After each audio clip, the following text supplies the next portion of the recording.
sont définis, limités, organisés, codifiés dans un document. Partout là où il y a une société, voudrait dire que là où on a 2 personnes, 3 personnes qui commencent à vouloir être ensemble, il doit y avoir une certaine limitation. Il doit y avoir une certaine conditionnalité de vie, un rapport. Et tout ceci se sont codifiés dans un document, dans une loi que nous appelons aujourd'hui constitution. Chaque État a une constitution. Chaque État a une constitution. Donc, c'est une obligation que chaque État doit avoir une constitution. Alors, je préfère directement informer au public qui est en train de nous suivre. L'émission est en direct sur nos chaînes YouTube, au Centre TV et Delcast Télévision. Vous pouvez prendre les liens, partager et laisser vos commentaires. Monsieur l'ambassadeur Aléa Toundou, avant d'aller dans les fonds de la question, il y a quand même une opinion qui pense que la Constitution, c'est l'œuvre des politiciens. Est-ce vrai? La Constitution, c'est l'œuvre des politiciens? Bon, cela dépend. Le politicien, en tant que un professionnel de la vie de la société,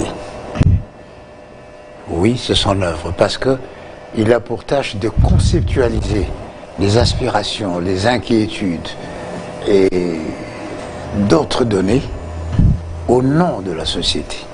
Lorsque tout le monde se plaint, il n'y a pas de route, il n'y a pas de ceci, c'est le politicien qui dit, ça signifie que nous avons besoin d'un budget conséquent, nous avons besoin d'un ministère, nous avons besoin d'une société, d'une entreprise, etc. Donc, de ce côté-là, oui, la Constitution est l'œuvre des politiciens qui façonnent la Constitution, mais je ne voudrais pas léser les chercheurs parce que les constitutionnalistes sont les architectes de la Constitution, les arrangeurs, les ingénieurs, je dirais. C'est eux qui disent, à l'exposé des motifs, il faut faire ça, ça, ça, ça. Il faut commencer par présenter les questions de souveraineté, et puis, etc., etc. Vous ne pouvez pas avoir telle disposition parce que dans d'autres pays, il y a eu ça, voici les conséquences, etc. Donc, c'est eux qui corrigent un peu nos aspirations naïves de la population. Ce sont les constitutionnalistes. Mais je voudrais évacuer d'abord un problème. Okay. C'est dans votre intitulé. Révision ou constitution? Révision ou changement de la Constitution, que gagne le peuple? Que gagne le peuple? Révision ou changement, le peuple ne gagne forcément pas grand-chose. Mais le peuple gagne dans la sérénité et la logique de la Constitution. Il faut que la Constitution définisse des grands principes qui tiennent compte des aspirations, des inquiétudes du peuple, et alors le peuple s'y reconnaît. Mais en tant que débat aujourd'hui, parce que je vois les hommes politiques, les hommes de science monter sur leurs grands chevaux, moi je suis pour la Constitution, le changement, moi je suis contre. Voilà le prototype d'un débat byzantin. C'est un débat byzantin. Parce que le tout se trouve dans la Constitution. La révision de la Constitution est prévue par les articles, je crois, 218, 219, 220. Le changement de la Constitution est contenu dans l'article 5 qui donne la souveraineté au peuple et que personne ne peut, aucune frange de la population ne peut le louer. Donc, il n'y a pas de débat. Mais le problème va commencer lorsque l'initiateur va donner le sens de sa requête. L'initiateur dit, bon, c'est la révision, tel article, telle disposition. Là, on peut commencer à discuter. Ou bien, bon, il y a tellement de choses à changer qu'il faut une autre constitution. Voilà. Donc, a priori, c'est un débat d'intellectualistes, hein, comme on dit, un débat byzantin, eh bien, le plus important, savoir si c'est pour la révision, pourquoi? Si c'est pour le changement, pourquoi? Merci. Alors, de l'autre côté, ça peut paraître bizarre, mais nous avons l'homme de l'Église. Hein. Nous avons un évangéliste ici avec nous, mais il est professeur de l'Université de la foi chrétienne, auteur de plusieurs livres. Évangéliste Roger Baka, vous êtes de l'Église. Quelle est l'approche biblique par rapport à ces débats qui est sur la place publique, révision ou constitution? Est-ce que dans la Bible, il y a eu des constitutions? C'est quoi la constitution selon la Bible? Bon, merci beaucoup, Delphin. Je voudrais d'abord remercier le bon Dieu pour cette grâce qu'on vient, ineffable pour moi, d'être sur le même plateau avec le professeur Armand, qui a si beaucoup m'édifié dans la définition. Et je ne manquerai pas, je crois que ça pourra être semblable au fait que je rate le royaume si je ne dis pas des paroles de reconnaissance à l'éminence, le professeur doublement ambassadeur, Alain Tundu, avec qui je sais qu'on a toujours été proche mais lointain. Quand je parle de la famille Boveri, il comprend. Alors c'était une surprise. Bon, écoute, avec toutes les définitions que j'ai suivies et l'introduction faite, j'ai retenu quelque chose de très important de l'apôtre. C'est la loi fondamentale qui dirige tout un peuple. J'ai retenu quelque chose de très important. C'est qu'enfin, le professeur Alain Atundou a dit, en évoquant l'article 5, vous parlez de la révision, vous parliez de changement, il dit, l'initiative appartient au peuple. Avec ces deux points, il me sera difficile de parler de cela sans évoquer une référence biblique qui donne une idée globale de ce que c'est la Constitution. Je vais commencer par te dire, en Israël, il y a une institution prophétique. Donc le prophétisme en Israël est une institution. Maintenant, il arrivait de fois que le peuple marchait à l'encontre de Dieu, de lois établies par Dieu. Alors à ce moment-là, l'Éternel dépêchait un émissaire qui jouait le rôle d'intermédiaire entre Dieu et le peuple pour rappeler au peuple là où ils ont dévié la loi. Avec cette façon de voir les choses, cela nous conduit rapidement dans le livre de 1 Samuel, vous savez que l'apôtre Armand, au-delà du fait qu'il est professeur en droit constitutionnel approfondi, c'est un chercheur. Non seulement chercheur, un apôtre et serviteur de Dieu. Alors ne minimisez pas l'angle chrétien du professeur Alain Atundou. Alors je vais lire, hein. Permettez-moi, concédez-moi quand même. Dans 1 Samuel chapitre 8, le verset 2 à 7, je lis pour paraphraser. Lorsque Samuel devient vieux, il établit de fils juges sur Israël. Son fils premier-né se nommait Joël et le second Abijah. Ils étaient juges à Beersheba. Le fils de Samuel ne marchèrent point sur les traces de leur père. Alors ils se livraient à la cupidité et recevaient des présents et ils violaient la justice. Tous les anciens d'Israël s'assemblèrent et vinrent auprès de Samuel à Rama et lui dirent: voici tu es vieux et tes fils ne marchent point sur tes traces. Maintenant, établis sur nous un roi qui va nous juger comme il y en a chez toutes les nations. Samuel vit avec de plaisir ce qu'il disait: donne-nous un roi pour nous juger. Et Samuel pria l'Éternel. C'est ça le verset qui me tient à cœur, verset 7. Et l'Éternel dit à Samuel: écoute la voix du peuple dans tout ce qu'il te dira. Écoute la voix du peuple dans tout ce qu'il te dira. En fait, c'est ça. Une constitution a été établie par un Dieu absolu qui gouverne les gens. Mais dans cette loi que Dieu a établie pour diriger le peuple, il y a un élément focal. Il faut écouter le peuple. Donc, nous attendons par constitution sur le plan biblique une loi établie, moi comme je le pense, par notre Dieu dans la relation que nous avons, mais qui peut à tout moment être revu, corrigé, modifié, amendé sur base des aspirations profondes du peuple. Alors sur cet angle, vous allez remarquer que j'adhère à la fois avec cette référence à la définition de la loi fondamentale, mais j'ajoute par rapport au professeur Alain que c'est une loi qui ne peut avoir son sens que lorsqu'il repose sur les desiderata de la population. Merci, monsieur. Les professeurs de l'Université de la foi chrétienne, Roger Baka, les chercheurs en droit constitutionnel approfondi, maître Armand Lokeka, est-ce aujourd'hui en RDC, 18 ans après, est-ce qu'il y a la nécessité de réviser ou changer cette constitution?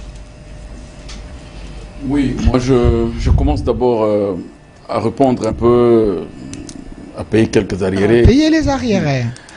Vous avez posé la question qui nécessite réellement une réflexion profonde, si la Constitution était l'œuvre de politiciens. Moi je dis non, la Constitution n'est pas l'œuvre de politiciens, mais la Constitution est l'œuvre de la politique. Ok. Parce que parler de politiciens, c'est autre chose que de la situer dans le cadre où la politique qui fait naître cette nécessité d'avoir une loi qui organise la limitation des rapports sociaux. La limitation entre le pouvoir, entre les individus. Mais les politiciens, à leur tour, s'identifient à cette loi qui vient le limiter, qui vient leur donner qualité. On ne devient pas politicien avant la Constitution. La Constitution est l'œuvre politique qui vient à son tour donner le sens à l'existence pratique du politicien. Quelqu'un qui doit pratiquer les limites, le rapport, les conditionnalités, tout ce qui est les enjeux qui sont décidés dans l'œuvre politique qu'on appelle Constitution. Ça, c'est un élément important. Il est aussi utile que nous sachions, parce que vous avez parlé de l'architecture en rapport avec le droit constitutionnel et la science politique, parce que c'est un débat que nous avons toujours eu avec nos vieux qui sont de relations publiques, les relations internationales, sciences politiques et qu'on sort tout ça. Et en réalité, c'est un débat, comme il a parlé, byzantin, un débat qui engage, enfin, deux camps. Les juristes s'approprient, en fait, la paternité de la Constitution à leur tour. Non, l'ambassadeur l'a dit. Même le juriste n'est pas le père de la Constitution. La Constitution, c'est une émanation d'une politique d'un peuple, d'une société. Le droit et la politique viennent pour créer une certaine harmonisation, contextualisation. Raison pour laquelle, peut-être d'ici 3 semaines, je suis en train de faire sortir un truc sur l'empirisme et la conceptualisation du constitutionnalisme. Révision ou changement, où est le droit constitutionnel congolais? Confronté entre la théorie et la pratique. C'est-à-dire qu'il y a un problème sérieux en cette matière. J'arrive à répondre plus rapidement à la préoccupation de révision. Et moi je dis, la révision n'est pas interdite dans toutes les constitutions au monde. Okay. La révision n'est pas interdite. Mais la révision a 2 valeurs et des enjeux. La révision plutôt susciter de l'intérêt, puisque la Constitution n'est pas simplement pour la limitation de l'exercice du pouvoir, mais c'est une loi qui organise et le pouvoir, et la vie sociale, et la vie économique, et donc je peux dire la situation de la vie en général d'un peuple. Mais vous allez vous rendre compte que devant une révision politique, excusez-moi le problème, que je l'appelle comme ça, une révision politique qui voudrait toucher uniquement les limitations, les prolongements, l'exercice de ces 3 pouvoirs, soit le Parlement veut tirer les draps, soit l'exécutif trouve que non, il faut revoir pour avoir quelques avantages, soit les judiciaires, ce n'est pas ça la révision constitutionnelle sociale. La révision constitutionnelle sociale est l'émanation de l'aspiration, le mot que j'ai aimé aussi de l'évangéliste. Aspiration. Qu'est-ce que le peuple veut pour se sentir chez soi? En se posant certaines questions majeures, je relève une préoccupation. La question de la nationalité congolaise, par exemple, une et exclusive, est-elle jusqu'à aujourd'hui une question importante? Voilà un débat utile Qu'est-ce que ça nous procure et quels sont les dangers qui entourent cette question? Pour ceux qui ont déjà ouvert cette question, ils sont à quel niveau d'avance par rapport à nous? La question des systèmes éducatifs du Congo. Aujourd'hui, nous étions avec le Rwanda, excusez-moi, parce que beaucoup ne veulent pas qu'on cite ce pays. On était avec le Rwanda, beaucoup ne veulent pas. J'ai entendu un professeur, un juge qui a dit qu'il a étudié au Rwanda au Parlement, mais il y a eu de cris. C'est pourquoi je dis, je m'excuse. Nous étions pays francophones avec le Rwanda. À un moment donné, le Rwanda a décidé de couper le rapport place. Pour l'intérêt du monde actuel, pour l'intérêt de rapports internationaux actuels, l'anglais place. Pour l'intérêt du monde actuel, pour l'intérêt de rapports internationaux actuels, l'anglais a de l'avantage plus que le français. Au moins 87% sont déjà totalement ancrés dans l'anglais. Mais le français, nous ne restons peut-être qu'avec 13%. Alors, ou 8%, parce qu'il y a aussi d'autres langues. Alors, comment nous pouvons réfléchir sur des questions pareilles pour que les peuples se retrouvent, afin que ça devienne des questions d'avantage social? Non, le problème qui est pour la révision, quand l'on fonde une révision, sans pour la RDC, non. C'est déjà un fondament, un mauvais départ. Dans cette disposition, il est caché une intention politique claire. Pour ceux qui lisent la politique, il est caché une intention politique claire. Merci, merci. Voilà le changement. Je voudrais brosser brièvement. Le changement d'une constitution, certes réservée au peuple, mais ce qui est grave, l'article 5 de la constitution n'a réservé aucune procédure. Vous dites N'a réservé aucune procédure du changement. L'article 5. Oui, mais a laissé la souveraineté au peuple. Est-ce qu'on peut lire cet article? Vous en avez l'article 5 de la Constitution? Continuez. N'a pas ouvert une procédure. Comment le peuple peut arriver à changer une constitution? Si on veut changer, c'est-à-dire qu'il y a une constitution qui existe. Alors, attendez, Évangile Roger, vous pouvez lire l'article 5 de la Constitution. Merci beaucoup. La souveraineté nationale appartient au peuple. Tout pouvoir émane du peuple, qu'il exerce directement par voie de référendum ou d'élection et indirectement par ses représentants. Aucune fraction du peuple ni aucun individu ne peut s'en attribuer l'exercice. La loi fixe les conditions d'organisation des élections et du référendum. Le suffrage est universel, égal et secret. Il est direct ou indirect, sans préjudice des dispositions des articles 72, 102, 106 de la présente Constitution, sont électeurs et éligibles. On peut s'arrêter là. Merci. Je crois qu'elle a pris Voilà. On vous dit, qu'est-ce qui n'est pas clair dans cet article? La loi article? fixe les conditions de l'exercice du référendum. Il y a une loi qui doit fixer les conditions du référendum. C'est-à-dire que le référendum n'est pas la procédure elle-même. Mais c'est une modalité d'expression du peuple pour adopter leurs documents, on va appeler, ou pour adopter leurs lois. Mais le problème que je pose, c'est lequel?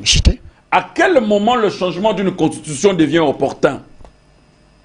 Oui. Alors, je vais revenir vers vous. C'est une question très questionnante. Alors, monsieur l'ambassadeur Aléa Toundou, est-ce le changement ou la révision de la Constitution, parlons en RDC, parce que Maître Arama a évoqué l'article 217 que le président de la République a évoqué parce que vous êtes de l'Union sacrée. Déjà, son intention est orientée et politique. Deuxièmement, Maître Arama a dit il n'y a pas la matière qui laisse dans cet article 5 qui est le changement de la Constitution parce que tout n'est pas encadré. Merci, Delphin. Je voudrais quitter le domaine de la science. Ok. Comme je suis entouré de pasteurs, entrer chez eux dans la Bible. Pas de problème. Le changement, le premier changement de constitution, c'est dans la Bible. Lorsque Dieu a modifié les règles de comportement du couple pécheur. Nous n'étions pas condamnés à la mort. Mais Dieu vous appelle, non, j'ai honte, etc. Ah, comme vous avez fait ça, les règles changent. Okay. C'est le premier changement. Alors, pour comprendre la notion du changement, il faut aller à la nature profonde de la Constitution. Une constitution, c'est quoi? C'est une règle. Une règle. En venant ici, quelqu'un m'a indiqué ma place ici, quelqu'un a indiqué pour le passé. C'est ça la Constitution qui organise la vie en société dans tout ça. Donc, a priori, le changement ne peut pas faire l'objet des grandes émotions. Il faut savoir l'expliquer. Pourquoi ça. Le chef de l'État s'est prononcé, bien sûr, mais comme disent les philosophes, l'homme n'est que projet, l'homme n'est qu'intention. Donc, je ne peux pas dire je veux un changement de constitution sans que j'ai une intention quelconque. Et l'intention, c'est de conforter les termes de la constitution, de l'adapter à l'environnement actuel. Mais Maître Armand est contre l'intention politique. Non. Parce qu'on change pour l'intérêt. Alors on n'est pas politique. Okay.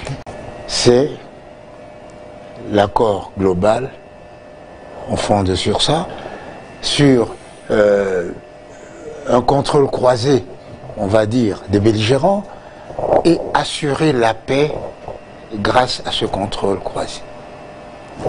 Mais on a oublié certains aspects importants qui apparaissent aujourd'hui. L'intangibilité du territoire, avec l'expérience que nous avons vécue, l'intangibilité du territoire, avec l'évolution du monde aujourd'hui, la protection de la biodiversité de l'environnement, il faut en tenir compte. Avec l'évolution du monde aujourd'hui, la politique culturelle, c'est un chapitre important. Parce que la politique culturelle est un élément de soft power, c'est-à-dire un élément d'influence. Aujourd'hui, la rumba est dans le patrimoine immatériel. Nous espérons que demain, ce sera le Pondou. Mais grâce à cela, nous pouvons aller partout dans le monde et changer la perception du monde sur nous. Quand vous allez n'importe où, on dit, bon, French, on sait que cette mode est française. Eh bien, chez nous aussi, on doit se dire, eh bien, quand on parle du Congo, c'est la rumba, c'est le Pondou. Quand vous allez à l'ambassade, on l'organise. Donc, tenez compte de cela. Le type d'homme, nous connaissons des trahisons, et nous connaissons beaucoup de déceptions dans le comportement civique des gens.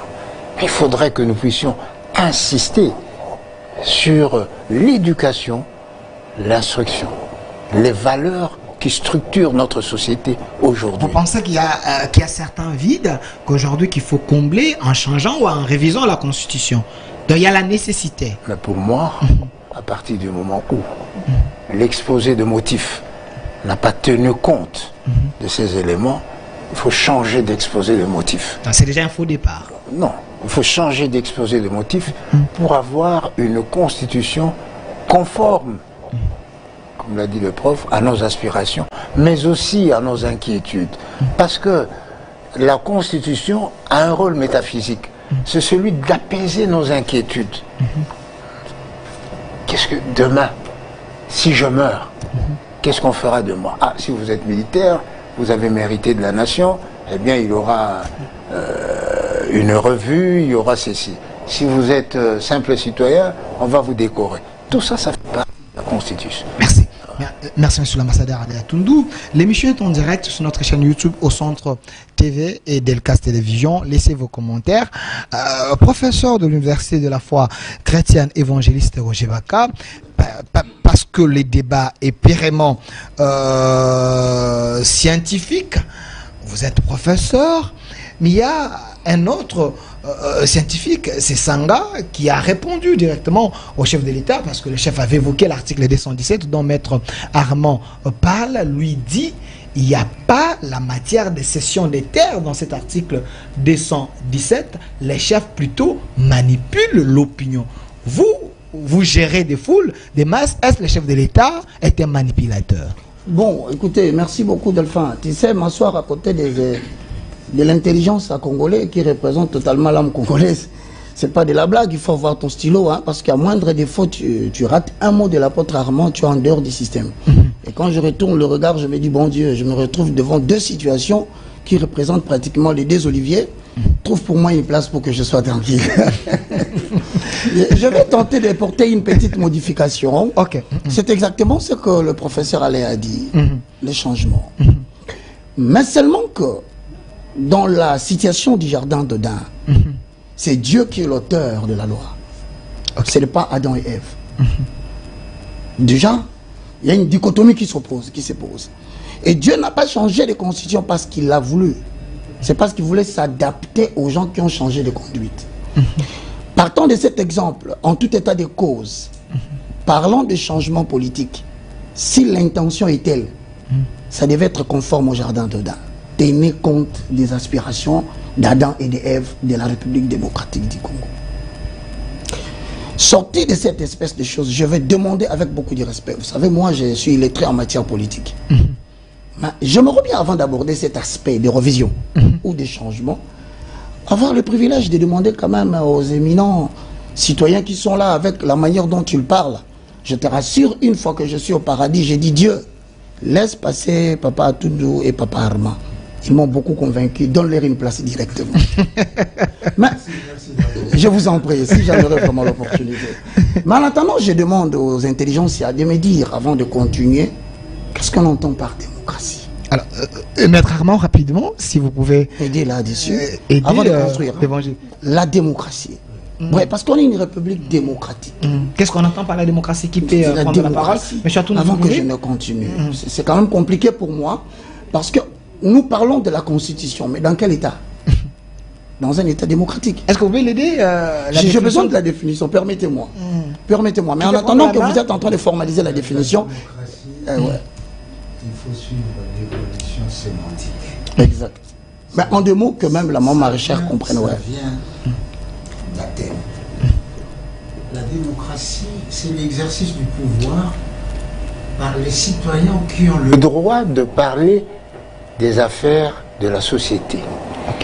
Ainsi, la démocratie en Grèce excluait les esclaves, les femmes, les asservis, les étrangers, pour ne garder que ceux qui allaient à l'agora discuter.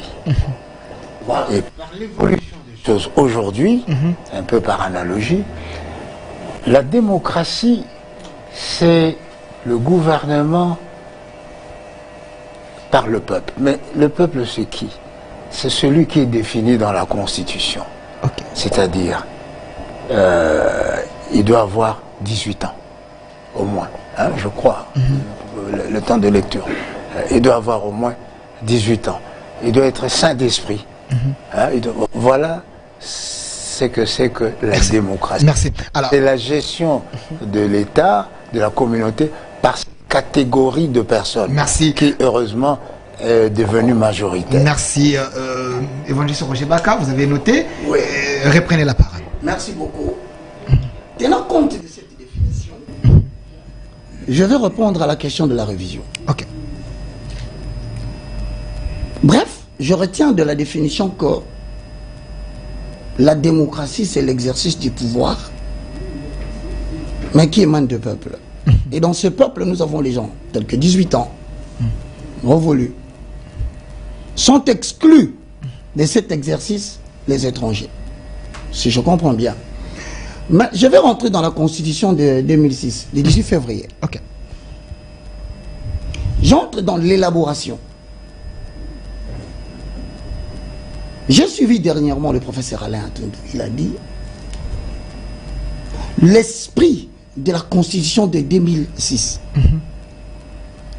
C'était pour taire les personnes qui se sentaient fortes et qui vivaient en conflit pour donner naissance à un État uni. Mais les étrangers ne peuvent pas participer dans l'élaboration de la Constitution. D'après ce que j'entends. Mais il semble qu'il y ait des experts étrangers. Moi, je prends les mots. Hein. À cette époque, le RCD représente le Rwanda. Les MLC, je crois, en collaboration parfaite avec l'Ouganda, je peux me tromper. Le professeur est là, je parle sous réserve. Kinshasa, ce sont les Européens. N'oubliez pas qu'il y avait d'autres personnes qui, l'objectif principal de l'élaboration de cette constitution, c'est de taire les armes. Deuxièmement, l'angle caché de cette histoire, c'est que les Occidentaux voulaient installer tranquillement un régime de prédation, d'exploitation des matières premières. Je le dis et je le confirme, le prof ne va pas me contredire. Comment peut-on parler de la révision d'une chose qui a été élaborée dans de telles conditions? C'est ça ma question au public, dans le sens biblique. Okay. Parce qu'il ne faut pas parler de la démocratie sans pour autant chercher la véritable vérité qui est dans la démocratie. C'est le pouvoir du peuple. Mais moi je pose la question, tenant compte de l'insistance du professeur Armand, est-ce que le jour où ils se sont réunis, je parle de l'accord global et inclusif, qui a abouti par les dialogues intercongolais à la fin, nous avons une constitution qui n'en est pas une. Pourquoi? Parce que d'abord, on pose la question, elle est claire, soyons véridiques. Comment une constitution élaborée par des étrangers, si je retiens les mots, et en termes de constitution, le professeur Armand vient de dire, ce n'est même pas permis à un groupe, je crois l'article 5, même pas à un groupe. C'est le pouvoir qui émane du peuple. On ne dit pas du pouvoir, on dit non, le pouvoir absolu, l'élaboration, l'adoption, la ratification, tout ce qu'on raconte, c'est le peuple. Mais moi je pose une question. Quand on n'a pas, au niveau de la nation, une définition univoque et irréfutable du mot démocratie, il est difficile qu'on s'embarque tous dans la même barque. Vous voyez, il y a plusieurs doctrines. Vous allez aux États-Unis d'Amérique, des grands électeurs. Vous venez en Europe, autre chose.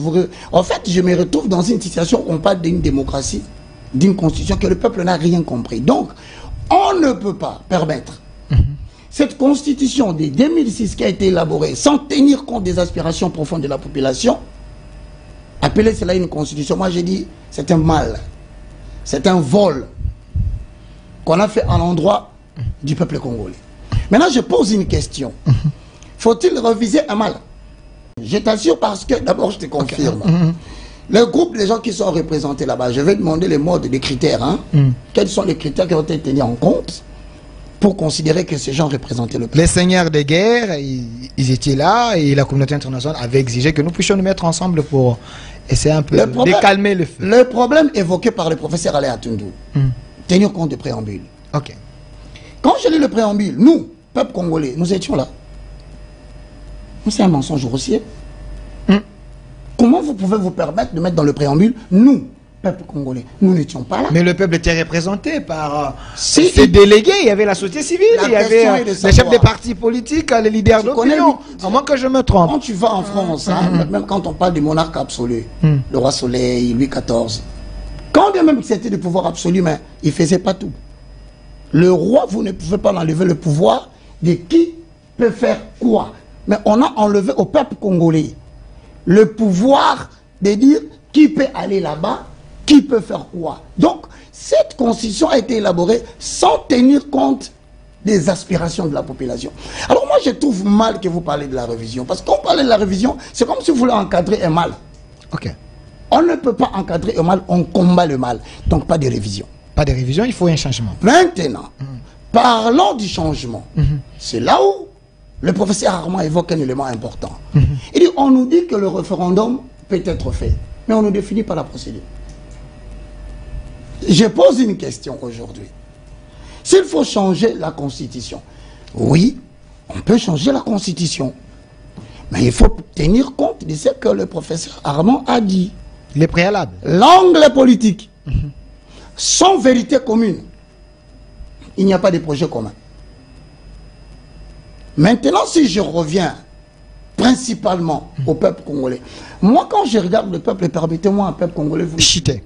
on vous a volé votre pouvoir depuis San City. On vous laisse croire que c'est vous qui avez les commandes. Et on continue à vous apporter des choix. Nous devons respecter la population en disant ceci. S'il faut procéder au changement, l'idée même, j'ai suivi le professeur Mbata la dernière fois, l'idée de changer la constitution, a-t-il dit, est un crime imprescriptible. C'est ce qu'il a dit hier. Mais aujourd'hui, quand je suis le professeur Mbata, il dit non, on peut changer. Je dis, alors, vous vous moquez finalement de qui? Je conclue en disant, frères et sœurs, que ce soit la révision, qui n'aura pas lieu parce qu'on n'encadre pas le mal, cette constitution de 2006 ne nous concerne pas. Merci. Alors... Permettez, je termine en 30 secondes. Ils disent devant Dieu, encore dans le préambule, conscients de nos responsabilités devant Dieu, qui étaient les représentants des dieux là-bas? Je crois qu'aujourd'hui, le président de la République offre à la population la possibilité de récupérer son pouvoir. Quant au reste, on va évoluer. Alors, Maître Armand Lokika, les débats est lancé.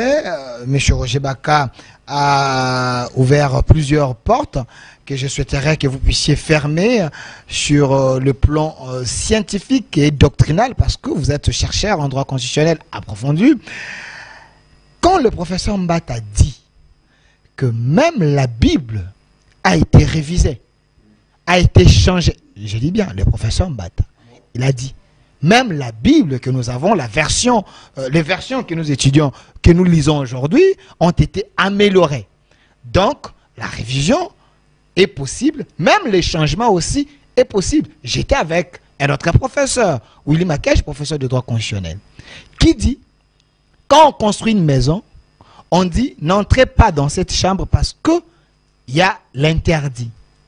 Mais quand le propriétaire décide de construire une autre maison, il peut casser cette maison, reconstruire.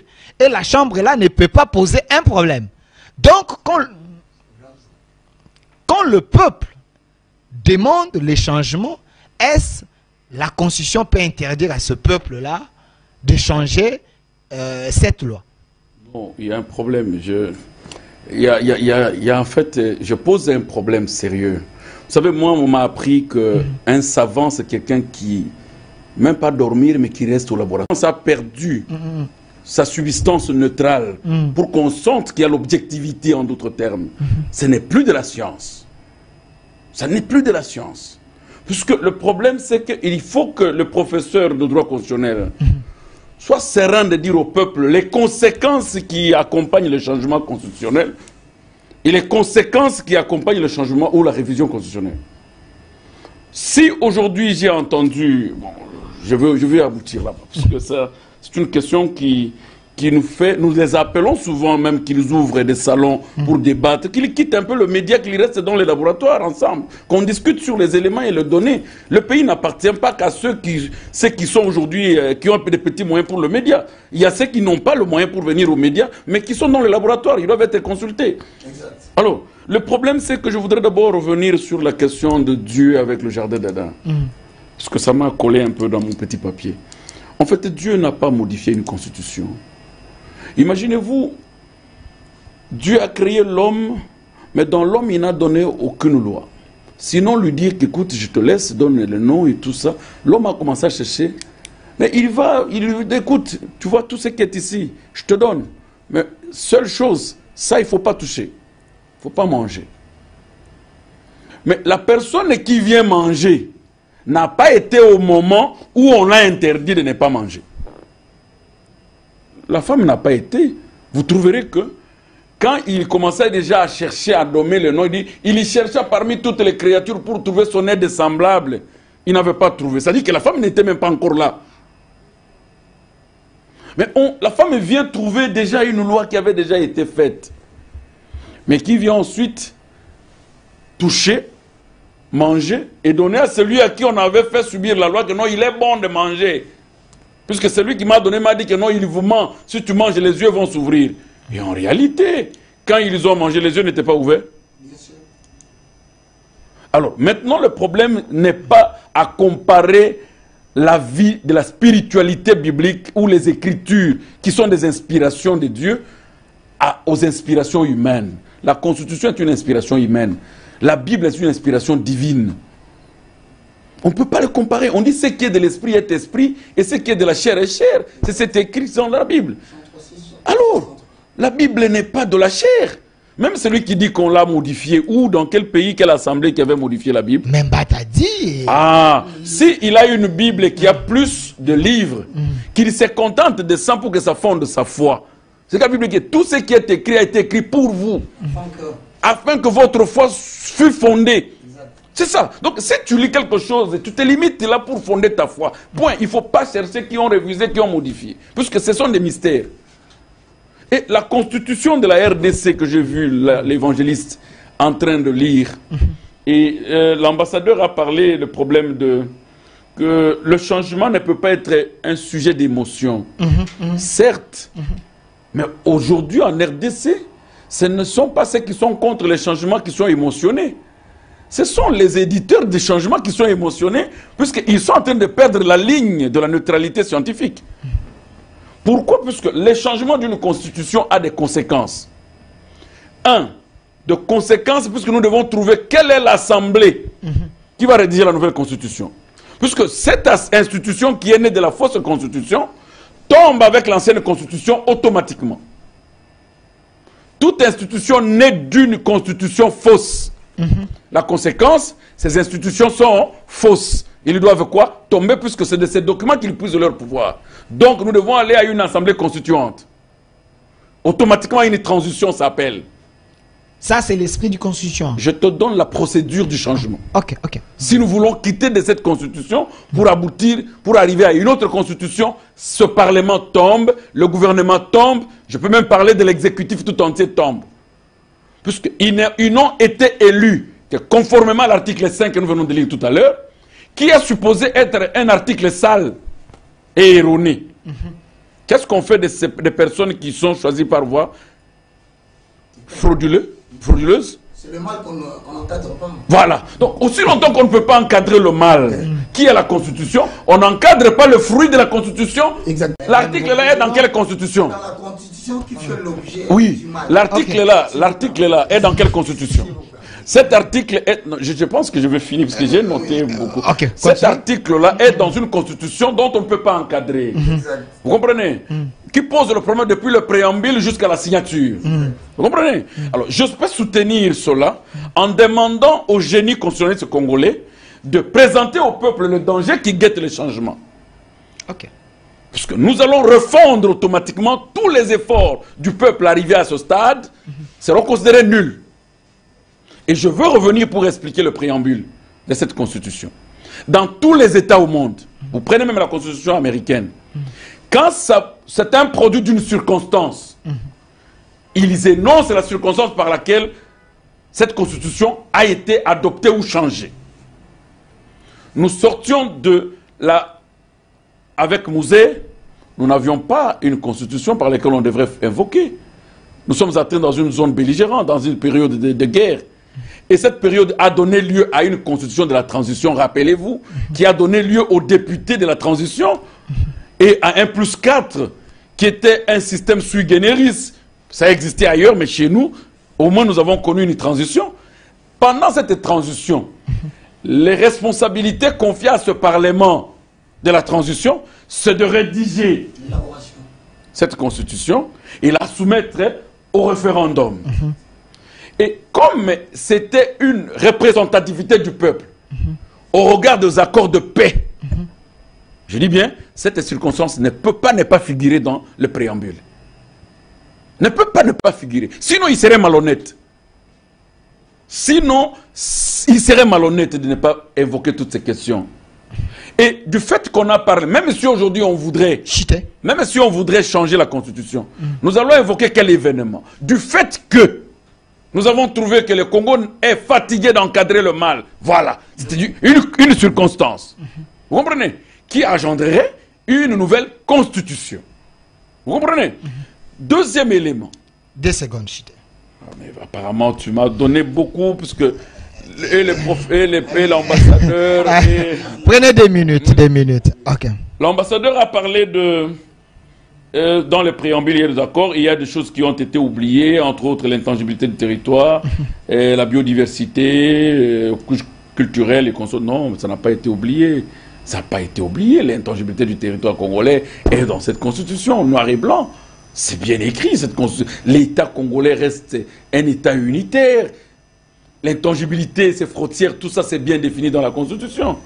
Au moins que je ne lise pas bien, que je sache, c'est parmi les constitutions, parce que moi j'ai lu les constitutions depuis 1960, 67, 74, même de la transition avec de votre conférence nationale souveraine, il n'y a aucune constitution intelligente comme celle-ci. Bon, en fait, je n'ai pas été, j'étais encore trop loin. Bon, il ne faut pas oublier l'histoire, monsieur l'ambassadeur a tout été les patrons de la NER, sous Mobutu. Vous saviez que vous jouez un grand rôle. En ce moment-là, je n'étais plus là. J'étais à la tête de la Gécamine commerciale. Merci. Okay. Alors, dire aussi que les étrangers ont rédigé la Constitution, non, arrêtons de dire au peuple des choses qui ne sont pas vraies. C'est pour cette raison que nous réfléchissons sur l'avenir même de nos professeurs de droit, qui ne savent plus aujourd'hui nous dire la vérité. En 2006, nous avons été à l'université. Moi, j'étais en deuxième licence, en première licence. Et pendant cette période-là, les conférences sur les travaux préparatoires ont commencé par des débats à l'université de Kinshasa, parmi lesquels aujourd'hui le professeur Isambo, qui est aujourd'hui au niveau de sécurité de chef de l'État, était le président de la commission constitutionnelle congolais. Ils étaient où? À 21 personnes ou 18 Congolais, plus de 3 étrangers. Vous allez dire qu'ils ont été, les 3 ont été plus intelligents que les 18? Les 3 Congolais qui étaient étrangers ont été plus intelligents? Il semblerait que... S'il vous plaît. C'est l'inverse, il y avait 3 Congolais. Non, écoutez, il y a un problème qu'il faut... Il faudrait que nous allions... C'est pourquoi j'appelle la sincérité. Merci, monsieur. Et l'objectivité dans...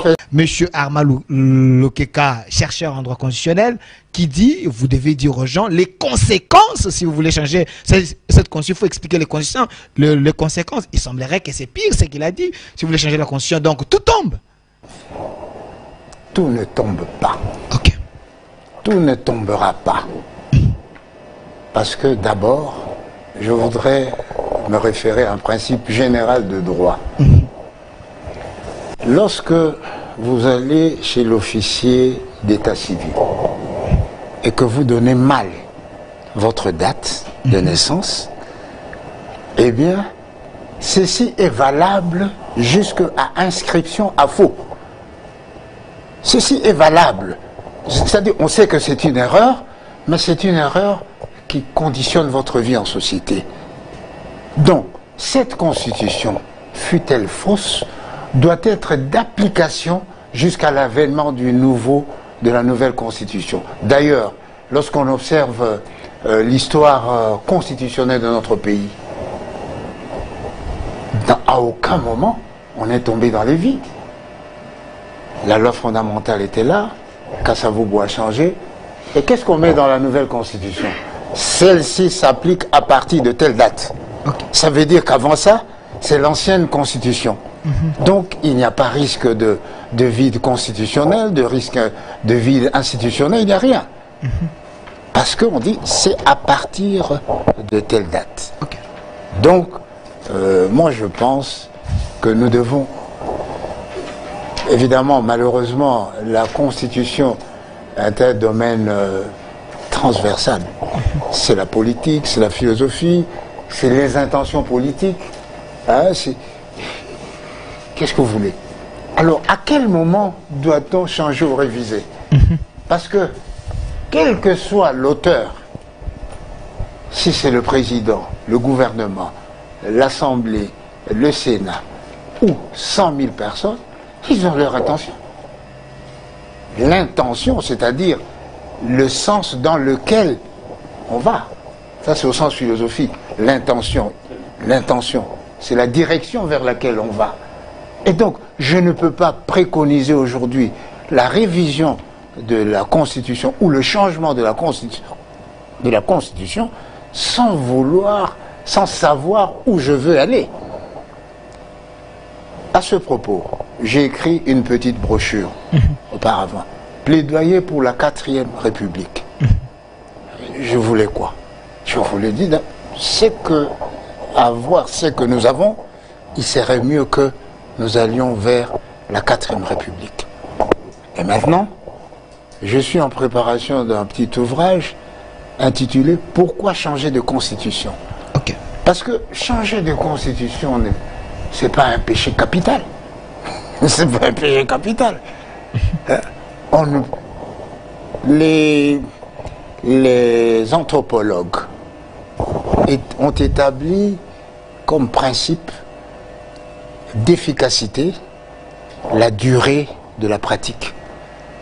Donc, tant qu'une pratique s'exerce sans problème, sans handicap, c'est que cette pratique est valable. Si la constitution d'aujourd'hui amène autant de doutes chez des gens, parce que en réalité, tout le monde est d'accord qu'il faut changer, qu'il faut toucher à la constitution. Je prends un terme neutre. Tout le monde est d'accord qu'il faut toucher à la constitution. Alors, celui qui va prendre l'initiative de toucher à la constitution va dire dans quel sens. Moi, je touche à une partie de cette constitution-ci. Moi, je touche à l'ensemble, je propose autre chose. C'est là que commence le véritable débat. Mais tout le reste, ce sont des procès d'intention. Ok. Alors, le professeur Roger Baka de l'Université de la foi chrétienne, en écoutant les chercheurs en droit constitutionnel approfondi, Maître Armal Okeka, quand il nous parle des dangers, certaines personnes risquent de penser que la RDC, c'est le premier pays en Afrique qui tient à réviser ou à changer la constitution. Il y a autant d'exemples, Brazzaville, le Congo-Brazzaville, la Côte d'Ivoire. Je répète, même si j'ai entendu de la bouche du professeur qu'il y avait le professeur Issambo, n'est-ce pas? Ben, qui l'a désigné? Vous dites? Qui l'a désigné pour représenter le peuple là-bas? C'est une question très questionnante. Je continue à insister. Vous parlez de qui? Nous parlons de la population. Même si Jésus-Christ était là à Sainte City, moi j'allais poser la question, qui a demandé à Jésus d'être là? Et par quel mode de désignation Jésus s'est retrouvé là? Vous donnez à un peuple l'impression que c'est lui qui tient le pouvoir en main. Mais dans la pratique, vous lui apportez quand même des choix. Ah non! Tu sais, dans la monarchie, hein, c'est qu'un monarque. Quand vous enlevez le monarque, vous mettez le peuple. C'est ça la démocratie. C'est-à-dire, excusez, vous ne pouvez rien faire sans consulter la population. Le professeur a dit quelque chose de très important. Nous savons tous. Encore faut-il vérifier si le peuple le veut. Parce qu'il faut les consulter. Ne prenez pas... D'abord, je suis désolé. Le problème de la Constitution n'est pas un problème proprement dit aux juristes. Ok. Nous avons une société très complexe où chaque province présente des particularités. Vous n'allez pas vous permettre de vous réveiller un bon matin. Quand on dit la démocratie, c'est le pouvoir du peuple, ça ne veut pas dire la démocratie, c'est le pouvoir d'un groupe d'individus qui l'exercent sans considérer les autres. Non. Tout de suite, un problème a été évoqué. Il faut le dire à la population à Lingala. Boka, professeur Anama Lobi Boye. Balobi qui est référendum, il faut salement. Mais procéder il y a référendum, Balobi te. N'a pas besoin de Lobi Mabe. Le professeur Alain Atundu a dit, ambassadeur doublement qualifié. Oh, je vous en prie, permettez mon erreur. Je vous en prie. Il dit, nous savons tous qu'il faut toucher mais la direction. Mais moi je reviens en vous disant que ce n'est pas donné aux gens qui ont les fonctions déléguées. Non. Le président de la République a une fonction déléguée du peuple, il n'a pas le pouvoir. Si vous permettez-moi, le pouvoir appartient au peuple. Je veux qu'on mette dans la tête l'idée même de revoir la Constitution. On doit consulter le peuple. Voulons-nous la révision? Voulons-nous? On consulte. Deuxièmement, quelle est la personne qui peut être porteur de notre message? Non, d'abord, vous avez très bien dit. Et là, je suis très d'accord. Le président a le pouvoir délégué. On lui reconnaît le projet de la révision et non du changement. Mais je vous dis, Très bien. c'est à ce juste titre. Vous êtes en train d'ouvrir une boîte dangereuse. Chaque fois que vous voyez l'oncle paternel et l'oncle maternel, c'est disputer la parcelle des enfants. L'un d'eux peut se lever et dire, vous discutez de quoi? Oh non, de votre part s'est dit, et toi, et l'autre, je ne veux pas de vous. Et la loi adopte la position du fils. Donc, dans ces pays, le danger, c'est quoi?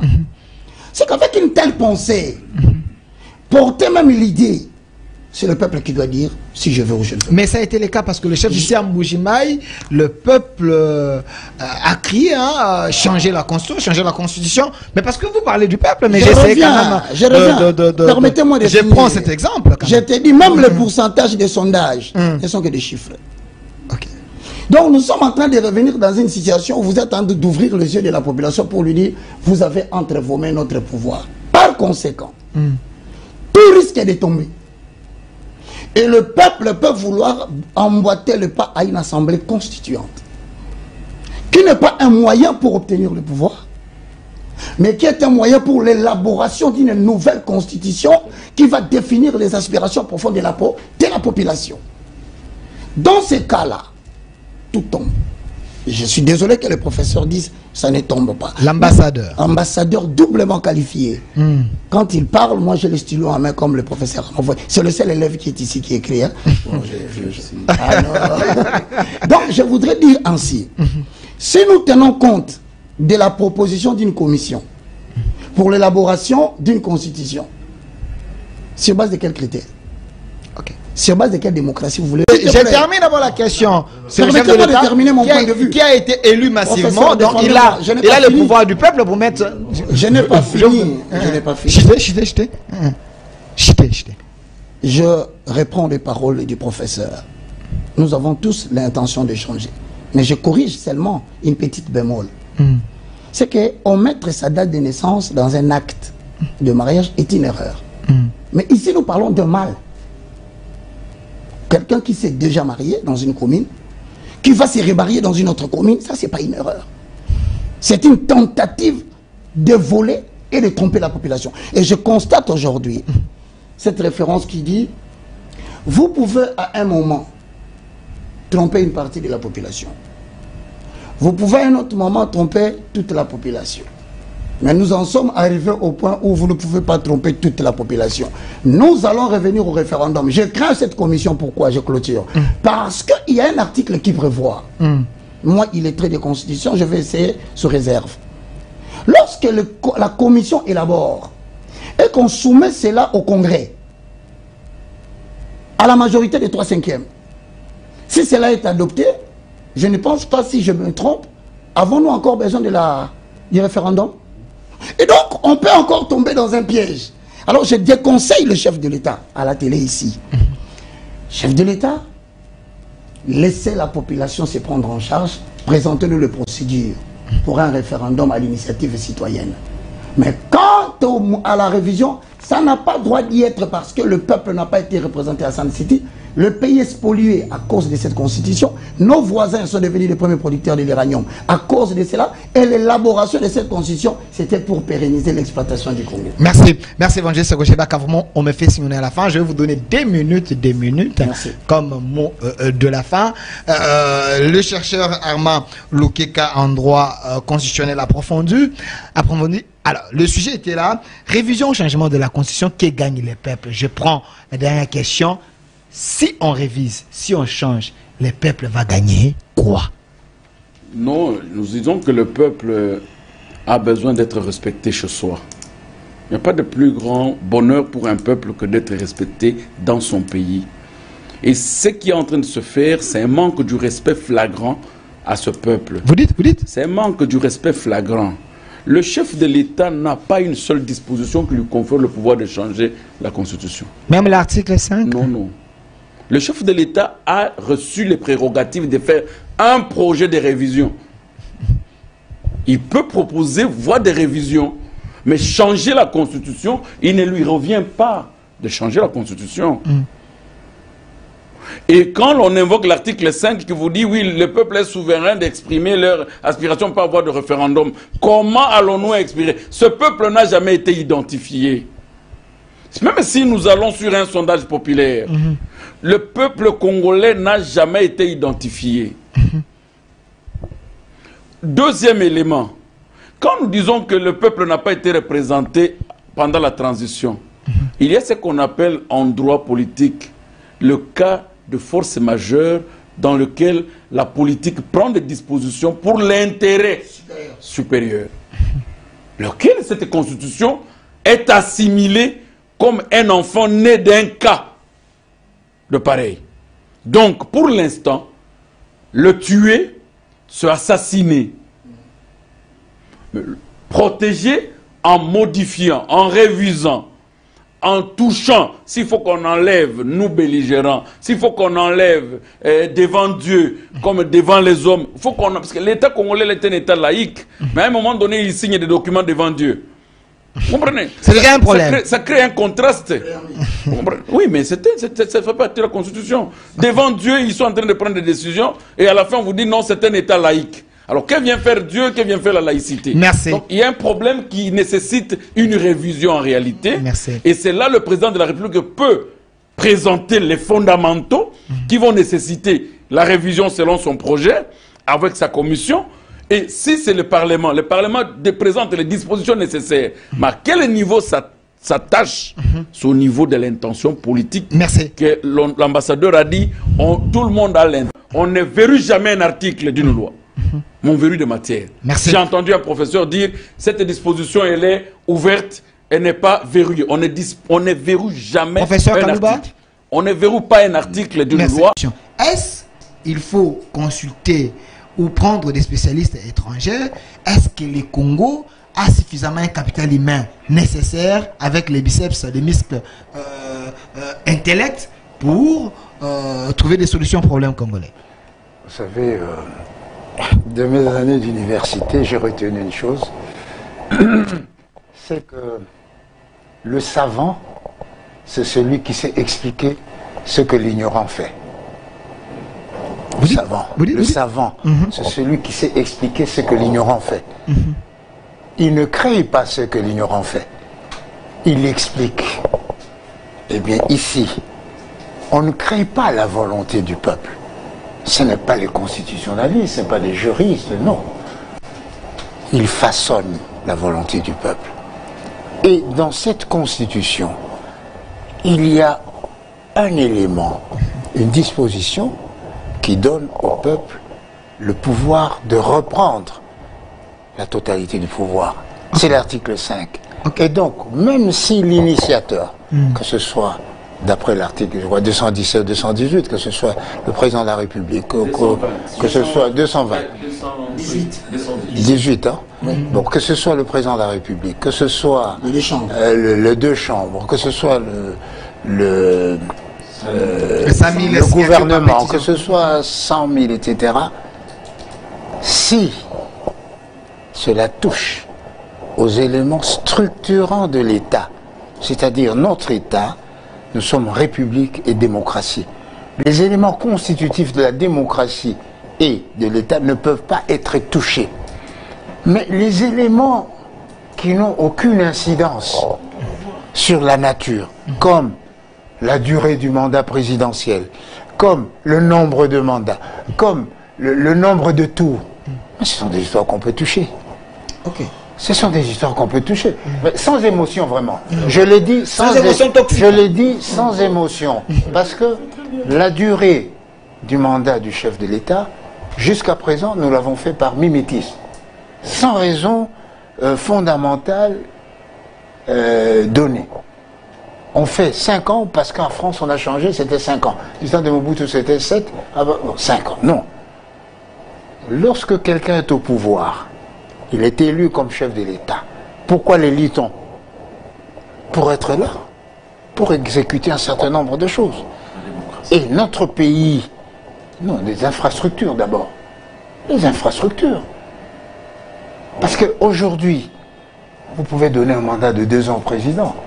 Mais si chaque président a 2 ans, je suis sûr que vous ne construirez jamais la route de Kinshasa à Lubumbashi. Voilà pourquoi il faut dire, par rapport à nos chefs d'État, eh bien, quel mandat leur convient? Est-ce qu'il faut 2 ans? Il faut 5 ans? 6 ans? 10 ans? 100 ans? Comme on avait donné à Mobutu? Donc, je le dis ça de façon provocatrice, parce que s'entend. Donc, c'est de façon provocatrice. Parce que la limitation de mandat fait partie du principe de la démocratie. Non, professeur. La limitation de mandat fait la nature de notre la État. Démocratie elle-même. Non, la nature de notre République. Démocratique. Elle est république, c'est-à-dire accessible à tous ceux qui remplissent ces conditions. Elle est démocratique, c'est-à-dire le peuple peut se décider sur tout. Le respect de principe. Merci. Respect de principe. S'il vous plaît, La vraiment. démocratie, cette fois-là, Malheureusement, on à la fin. n'est plus une émanation du pouvoir, mais ça devient le respect des principes. Or, la limitation de mandat d'un dirigeant fait partie des principes majeurs d'une démocratie. Oui. Et plus surtout, je vais y ajouter, d'une démocratie moderne. Et qu'on ne peut plus changer. Qu'on ne peut plus changer. Monsieur Roger Baka, 30 secondes, on retient quoi? Vraiment, on est à la fin, on a suffisamment Vous de constatez vous-même que c'est l'homme de Dieu qui a 30 secondes. Mais les dirigeants ont 2 minutes. Dieu nous a déjà tout dit. Alors voilà ce que je conclus. Par le mot déclaré par le professeur, l'ambassadeur Alain Atundu, que le salut du peuple soit la suprême loi. La meilleure constitution qui existe au monde, c'est le... Alors, je ne peux pas permettre à ce qu'on revoie quelque chose qui est un mal. Si on respecte les démos en république démocratique, le pouvoir appartient au peuple. Le judiciaire, l'exécutif, tout le reste sont des fonctions déléguées. Alors, je demande à la population, ne permettez rien.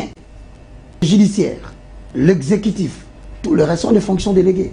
Alors, je demande à la population, ne permettez rien qui puisse se faire en cette période si on ne vous consulte pas et on ne vous définit pas encore la procédure pour le faire. Sinon, en conclusion, vous risquez d'attirer l'attention de la population sur le fait que tout doit tomber et le peuple va s'élever comme dans le printemps arabe. Il va décider lui-même du format de l'Assemblée constituante. Il va définir les critères. Ça serait de la vraie démocratie parce qu'à ce moment-là, c'est les référendums à l'unité. Merci, évangéliste Roger Baka. J'espère que vous êtes d'accord avec moi. Merci, évangéliste Roger Baka, professeur de l'Université de la foi chrétienne, auteur de plusieurs livres. Merci d'avoir répondu à notre invitation également. Merci à l'ambassadeur Alain Atundu, président d'un parti politique. Il est de l'Union sacrée, initiateur de la 4e République. Vous êtes en train d'écrire jusqu'à aujourd'hui. Alors, merci monsieur l'ambassadeur Alain Atundu pour votre sagesse et intelligence. Et aussi, de l'autre côté, les chercheurs Armand Lokeka, maître Armand Lokeka, chercheur en droit constitutionnel approfondi. Merci à vous également d'avoir répondu à notre invitation. On n'a pas terminé.